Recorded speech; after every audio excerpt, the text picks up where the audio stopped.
India. My next guest worked with Gandhi, but she's here in America now to help us find what she calls self-realization. Stay tuned. I think you're going to find this very interesting. Her name is Sri Mataji. Did I say it okay? It's good. It's actually longer than that, but we're not even going to try that. I've just got to ask, was Gandhi anything like the actor who portrayed him in the movie? Oh, very much. Very well done. Mm-hmm. The only thing was the style of talking of Gandhi was rather more Indian. This fellow was over-brilliant, I think. Over-brilliant? And he would answer everything in such a alert way. And Gandhiji was a very slow speaker. Mm-hmm. It took him longer to come out with that wisdom. Yes, that's it. That's funny. But they portrayed him as being so perfect, like a saint. Yes. Is that true? They have done very well. Mm-hmm. And the lady who has worked it out, I know her very well. She's a very intelligent woman who did all the dress up and all that. She's a very intelligent woman. Mm-hmm. They chose her well. But wasn't there anything that ever got him angry, or? No, he used to be very angry. That's a wrong conception. Mm-hmm. He used to be very angry with people who would make money and try to cheat others and would not be sincere. He used to be very outspoken about it. Very outspoken. He had lots of good things to say.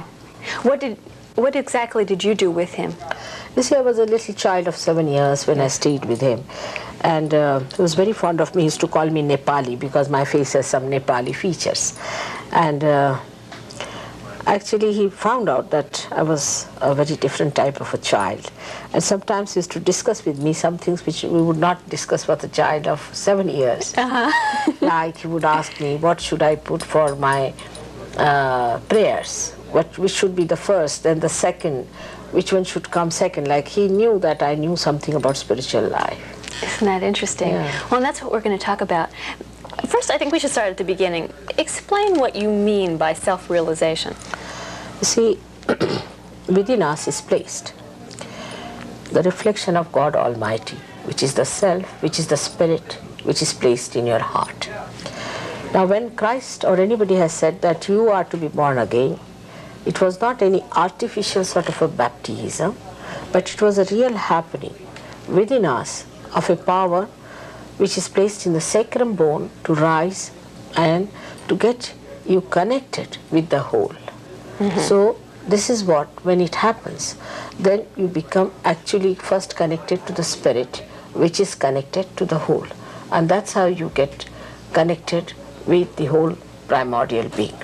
That was the thing. Do you have to understand yourself first? Me, myself, no. No. You just... I knew it. But if somebody at home watching wants to, what's the first step? What should you do? It is spontaneous. It is not mental projection. It just happens automatically. It's something like a candle which is not yet enlightened can be enlightened by another light or another enlightened candle. It's just like that. So you don't have to do anything. You are just ready. If they put their hands towards me even now, just watching me, they will start feeling after some time a kind of a cool breeze in their hand blowing.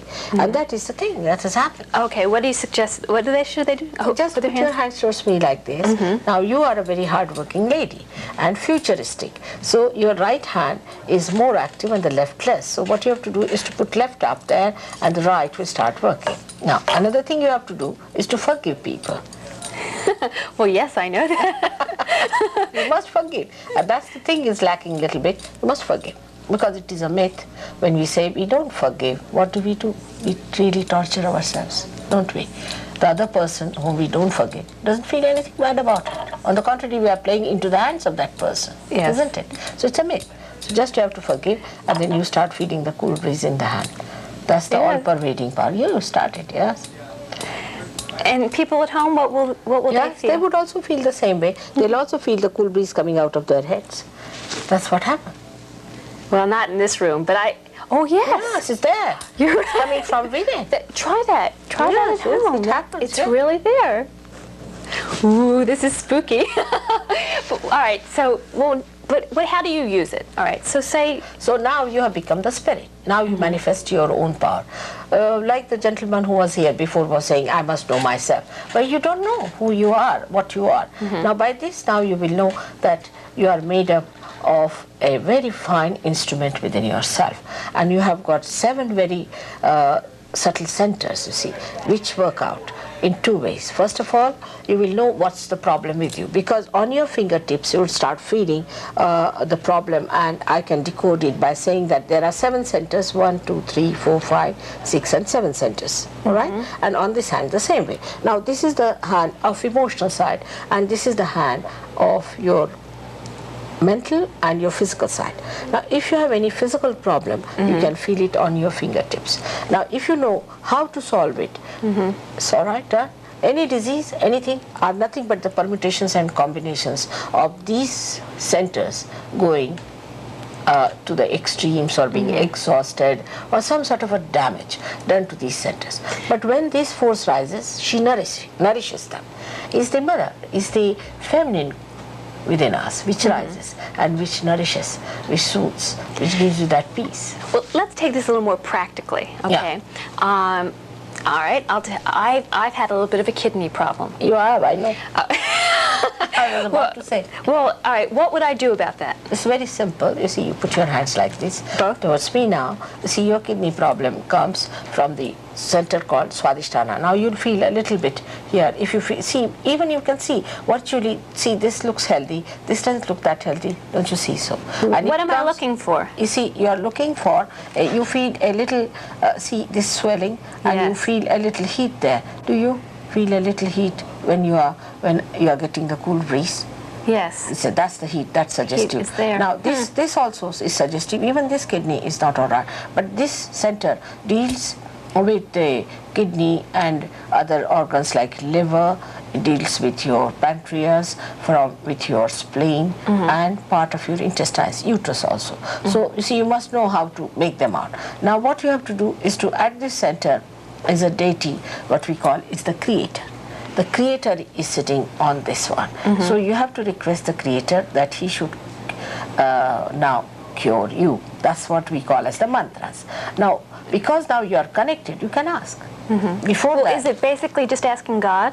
Yes, of course, of course. It's the aspect of God. Is it just like saying a prayer? Of course, but when you say a prayer, you are not connected. Now you are connected. Now you should know where are which deities are placed, where is Christ, where is Moses, where is Abraham. All of them are placed within ourselves, and how they denote here. Now you are connected, and now if you ask, they help you, and that's how you cure people without much trouble. One thing I wasn't quite sure of, how was I connected? Because now the thing has started blowing in your hand. That is the proof now here. Oh, because I believed. Yes, no. There's nothing to believe. It is within you, that power. It is all spontaneous. It rises. It's a living process of a living God. That's all. You have to become that. You see, this is not a mental projection. Like now the women think that if they become the men, they'll be all right. And men think they have to become the women. It's all pendulum moving like this. Actually, in your spiritual ascent, you move spirally. At a higher level, you come up. And that higher level is where you become the spirit. And you become, where you become a different personality. It's a transformation. But in the beginning, you have to go slow, establish it, understand it. Then you start manifesting your own powers. Okay, well, say tomorrow, you'll be gone tomorrow. What do I do to get it back? All right. Now for that we have a center here in Los Angeles, luckily. I've been here twice now. I came in 1970, but they wouldn't listen to me. They said I must take some money, how many Rolls Royces I've got, all sorts of things, you see.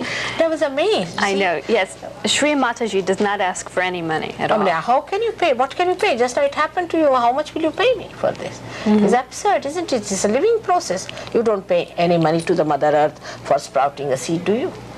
It's absurd, it's illogical, but I don't know why people are so much enamored by that. It's a thing, they think they can purchase a guru, they can purchase God, they can organize God. We have to be humble. We have to be humble, yes. That's important.